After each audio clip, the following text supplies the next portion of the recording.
31 août 1997, il y a 25 ans, la nouvelle fait l'effet d'une bombe médiatique. La princesse de Galles, Lady Di, est morte cette nuit à Paris. Le conte de fées a tourné au drame cette nuit à Paris. L'information ce matin provoque une véritable onde de choc et une très vive émotion. Lady Diana est morte. Le drame s'est déroulé à minuit 30 sous le pont de l'Alma à Paris. En voiture, Diana Spencer, princesse de Galles, et son compagnon Dodi Al-Fayed tentent d'échapper aux paparazzi. Le chauffeur perd le contrôle de la Mercedes, c'est l'accident. Cet amas de ferraille témoigne de la violence de l'accident. 4 personnes se trouvaient à bord. Diana, son ami Dodi, le chauffeur et un garde du corps. Les passants ont vu la voiture percuter un pilier à une vitesse d'au moins 150 km/h.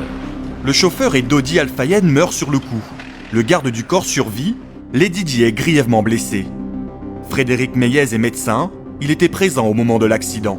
C'est lui qui a prodigué les premiers secours à la princesse. Je l'ai aidée, ce qu'on appelle la libération des voies aériennes supérieures. Elle était comme ça et inconsciente. Elle geignait, elle gesticulait de partout. Et dans cette position-là, quand on est inconscient, on ne peut pas respirer. Donc je lui ai relevé la tête et je l'ai aidée à respirer avec un masque à oxygène. Lady Di est emmenée à l'hôpital de la Pitié-Salpêtrière dans un état grave. Malgré les soins apportés, elle meurt dans la nuit. Son décès est annoncé à la presse à 5h45 du matin. Une thoracotomie d'urgence a mis en évidence une plaie importante de la veine pulmonaire gauche.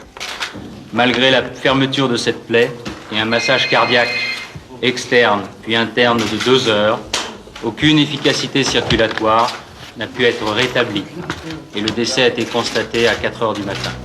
Lady Di avait 36 ans. Icône mondiale, sa mort provoque une vive émotion. Sur le lieu de l'accident, des passants de toute nationalité rendent hommage à la princesse. Elle s'est comportée avec tellement de dignité. Aux États-Unis, tout le monde l'aimait. Elle était vraiment adorée du monde entier. Et du côté des Britanniques, l'émotion alterne entre tristesse et colère. En ligne de mire, les paparazzis français. Vous avez organisé la chasse. Les paparazzis français l'ont chassée sans relâche. Elle est morte pour avoir refusé une photo. Nous avons perdu quelqu'un de très précieux à cause de vos photos, à cause des Français. Le jour même de son décès, le corps de Diana est rapatrié de Paris à Londres. Ses funérailles ont lieu le 6 septembre 1997 dans la capitale anglaise. 3 millions de personnes y ont assisté.